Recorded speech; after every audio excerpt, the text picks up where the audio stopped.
이게 언제쯤 수면 위로 떠오를까 저도 참 궁금했습니다. 왜냐면 이게 은근 잘 안 알려지기도 했고 실제 차주들 사이에서도 경험하기가 생각보다 어렵기도 하거든요. 그리고 잘못 알려진 게 생각보다 많아서 이걸 문제 삼기도 굉장히 애매했습니다. 그런데 최근에 이걸 경험하는 차주들이 많아지기 시작했고 뉴스나 기사도 하나 둘씩 나오고 있어서 한 번쯤 다뤄보면 좋을 것 같더라고요. 서비스 센터 문제인데 일단 현대기아차 차주들은 한 번쯤 다시 생각해보는 계기가 수입차로 넘어가려던 사람들한테는 확신을 줄 만한 내용이 될 수도 있을 것 같습니다. 어떤 이야기인지 쉽고 빠르게 정리해드리겠습니다. 고장 진단, 결함, 내 차 운행 기록까지 모든 걸 한 번에 정리하고 싶을 때 인포카. 국산차, 그 중에서도 현대기아차를 선택하는 이유는 뭔가요? 이건 하나 확실하게 하고 가고 싶은데요. 경정비가 현대기아차만큼 편리한 브랜드는 없습니다. 현대차는 블루엔지가 전국에 1300개나 깔려있고 기아 오토큐도 전국에 800개나 됩니다. 보증수리에 해당하는 거 있죠? 엔진 오일이나 브레이크 패드, 와이퍼 이런 소모품을 교환할 때 블루엔지나 오토큐만큼 편리한 곳이 없습니다. 간단한 건 예약 없이 가도 웬만한 건 해주거든요. 이런 것 때문에 현대기아차는 수리하기가 편하다 이런 인식이 생기게 된 겁니다. 그런데 저는 오늘 이 개념을 다시 바로잡고 싶습니다. 현대기아차는 간단한 경정비나 소모품 교환이 편리하다. 이건 맞습니다. 그런데 현대기아차가 수리하기 편하다. 이건 다시 생각해봐야 하는 문제입니다. 왜 이렇게 주장하는 건지 크게 세 가지로 정리해드리겠습니다. 첫 번째는 최근에 수면 위로 떠오르기 시작한 문제가 있죠. 현대기아차가 범퍼 교체에만 2달이 걸린다는 기사가 나왔습니다. 수입차도 아닌데 이게 무슨 일인가 보니까 최근에 현대기아차 다수 차종에서 부품 수급난이 벌어지고 있다고 합니다. 이게 생산하고 관련된 반도체 수급난 같은 게 아니라 요즘에는 범퍼 스키드 플레이트나 범퍼 가니쉬, 라디에이터 그릴 이렇게 반도체가 들어가지 않는 부품 수급도 원활하지 않은 상황이란 거죠. 이게 문제가 되고 있는 이유는 간단하죠. 우리나라는 법적으로 자동차 제조사가 모델 생산을 중단한 시점부터 최소 8년 동안 부품을 보유하도록 해서 부품 수급난이나 AS 어려움은 보통 단종된 차에서나 볼 법한 일이었거든요. 그런데 이제는 신차도 부품난을 겪고 있다는 게 문제인 겁니다. 그래서 요즘은 어떤 상황까지 벌어지고 있냐면 현대모비스 부품몰을 찾아 발품을 팔거나 온라인으로 부품 구매 경쟁이 붙기도 하고 서비스 센터에 전화를 걸어서 부품을 달라고 항의를 하는 일도 벌어지고 있다고 합니다. 소비자만이 문제가 아닙니다. 일선에 있는 공업사도 현대기아차 부품이 부족해서 영업을 못하는 상황도 생기고 있다고 합니다. 현대모비스 부품 대리점을 통해서 현대기아차 부품을 공급받는 곳인데 최근에는 신형 팰리세이드의 범퍼 몰딩, 신형 소렌토의 앞 범퍼, 신형 K5의 앞 범퍼랑 뒤 범퍼, K8의 앞 범퍼랑 뒤 범퍼 이런 부품이 공급되지 않고 있다고 합니다. 현대차 그룹 관계자도 이걸 알고 있더라고요. 언론에 나온 인터뷰를 보니까 작년 말부터 올해 초까지 부품 수급이 원활하지 않아서 몇 개월 동안 정비 과정에서 대기가 있었다고 합니다. 일단 지금은 생산이 정상화되긴 했는데 부품이 유통되는 시간이 있잖아요. 그래서 시간이 걸리는 것 같다고 말합니다. 이게 지금 어느 정도냐면 그냥 인터넷에서만 검색해봐도 비슷한 경험을 한 차주들을 쉽게 찾아볼 수 있습니다. 한 커뮤니티에 올라온 걸 보면 현대기아차 부품 수급 문제가 심각하다는 제목이 달려있습니다. 뭐가 문제인지 보니까 사고가 났는데 서비스센터 범퍼 수리까지 한 달 이상 대기해야 한다고 했다고 합니다. 또 다른 글을 보면 아이오닉5 전방 추돌 사고 때문에 범퍼, 라이트, 보닛은 교환했는데 전방 레이더 센서가 없어서 2주 넘게 차량 수리가 안 되고 있는 상황이라고 합니다.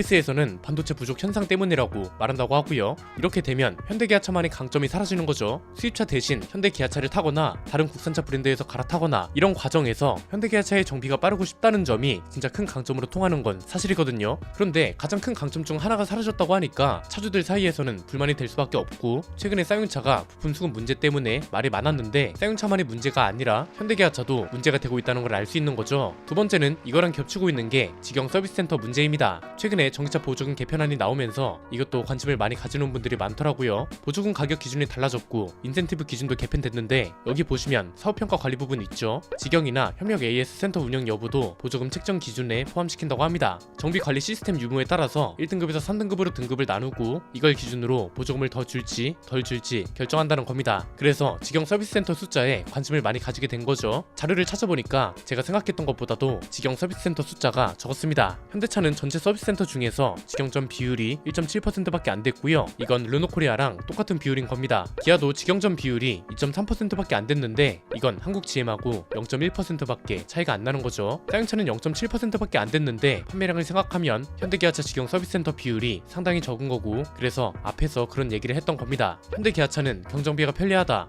이건 맞는데 현대기아차는 수리받기가 편리하다. 이건 다시 생각해볼 필요가 있는 거죠. 이게 문제가 되고 있는 이유가 경정비는 사실 정해진 주기에 가는 거잖아요. 엔진 오일도 갈아야 하는 시기가 있고 브레이크 패드도 평균적으로 갈아야 하는 시기가 있습니다. 그래서 차주들이 미리 준비하고 예약을 해서 블루엔진이나 오토큐를 찾아가면 되는 거란 말이죠. 이건 시간을 미리 빼두고 준비를 해서 가는 거기 때문에 시간상 문제가 될 이유도 없고, 이건 현대기아차뿐만이 아니라 쌍용차, 르노코리아, 쉐보레, 심지어 벤츠나 BM까지 마찬가지입니다. 저도 정말 여러 브랜드 차를 타봤지만 BM을 타면서 소모품 교체가 어렵다는 생각은 안 해봤거든요. 가보면 서비스도 너무 좋고 예약하기도 편해서 소모품 교체 같은 보증 서비스를 받는 건 딱히 불편한 게 없었습니다. 오히려 서비스만 생각한다면 국산차보다 낫다고 말할 수도 있고요. 문제가 되는 건 갑작스러운 상황입니다. 사고 때문에 갑자기 부품이 필요하거나 할 때가 문제란 거죠. 이건 차주가 미리 서비스센터에서 예약을 하는 게 아니잖아요. 그래서 현대기아차의 강점이었다고요. 이런 갑작스러운 상황에서도 부품 수급이 잘 돼서 시간 소요가 많지 않은 게 강점이었는데, 이제는 이게 사라졌다는 겁니다. 실제로 현대차랑 기아도 블루엔진이나 오토큐를 공식 서비스 협력사라고 하지 직영 서비스센터라고 하진 않습니다. 현대차는 직영 서비스센터가 하이테크 센터입니다. 이걸 실제로 이용해볼 일이 있었는데 후기를 말씀드리면 이렇습니다. 김승현 편집장이 최근에 겪은 일들인데요. 각그랜저를 보고 나면서 혹시나 해서 하이테크 센터에 문의를 해봤다고 하더라고요. 하이테크 센터에 전화를 했더니 한 달 반 정도 뒤에나 예약이 가능하다고 했다고 합니다.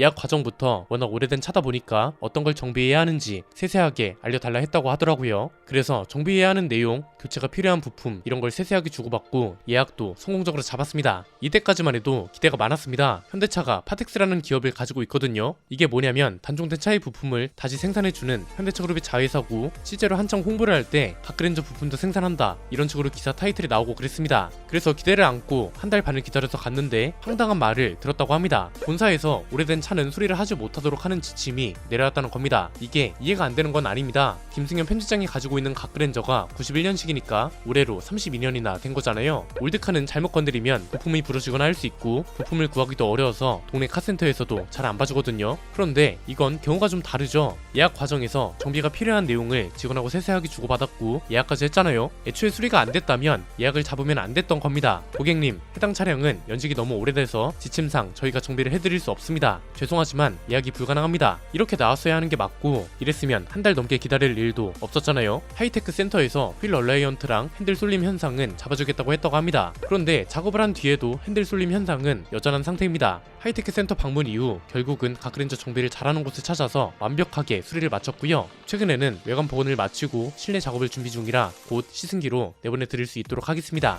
오래된 차만 문제가 되는 것도 아닙니다. 스팅어도 기아 서비스 센터에 맡길 일이 있었는데 이 차도 예약을 잡으려면 기본 한 달은 소요됐습니다. 앞에서 보여드렸던 것처럼 기아도 직영 서비스 센터가 많지 않기 때문에 국산차나 수입차나 직영 서비스 센터는 비슷하다는 걸 말씀드리는 겁니다. 오히려 수입차는 딜러사마다 서비스 센터를 보유하고 있기 때문에 오히려 서비스 센터만 본다면 벤츠나 BM이 국산차보다 나을 수도 있습니다. 세 번째는 현대기아차가 서비스 센터 문제만큼은 꼭 잡고 가야 한다는 겁니다. 이유는 간단합니다. 서비스 센터 숫자도 문제지만 고객 대응도 문제가 없는 건 아니잖아요. 예전에 영상에서 제안드렸던 걸 쌍용차가 아니라 현대차가 먼저 해줬으면 하는 바람이 있습니다. 대형 컨트롤 타워를 별도로 두는 걸 제안했던 거 기억하시나요? 이렇게 되면 좋은 게 뭐냐면 일선에 있는 센터 직원이랑 고객 사이에서 마찰이 생길 일도 없고 일 처리도 훨씬 빨라집니다. 예를 들면 이런 겁니다. 어떤 문제가 생겼어요. 그런데 서비스 센터 차원에서 보상이나 해결을 해줄 수 없는 문제입니다. 지금은 어떤가요? 저희가 해드릴 수 있는 게 없습니다. 진단기는 이상 없다고 하는데요. 이런 말이 나오고 고객들은 이런 소리를 들으려고 서비스 센터에 간 게 아니거든요. 그런데 컨트롤 타워가 따로 있으면 어떤 게 가능한가요? 어떤 문제가 생겼고 이건 서비스 센터 차원에서 해결할 수 없는 문제예요. 그러면 센터 직원이 고객님, 이건 본사 차원에서 해결해야 하는 문제라서 대응 센터로 바로 연결해드리겠습니다. 이런 대응이 가능하죠. 고객은 한 번 더 기다릴 수 있게 되고요. 그리고 대응센터는 본사니까 빠르게 판단해서 이건 어떤 수리가 필요한지 어떤 보상이 필요한지 따져보고 고객하고 다이렉트로 문제를 해결할 수 있다는 거죠. 직영 서비스 센터를 늘려야 하는 건 기본이고 모든 책임과 대응을 서비스 센터나 협력업체에 떠넘기기보단 본사 차원에서 이런 방식으로 투입하는 것도 고려해봤으면 하는 바람입니다. 오늘 내용은 여기까지입니다. 내용이 유익하셨다면 구독과 좋아요, 알림 설정 부탁드립니다. 지금까지 저는 안피디였습니다. 감사합니다.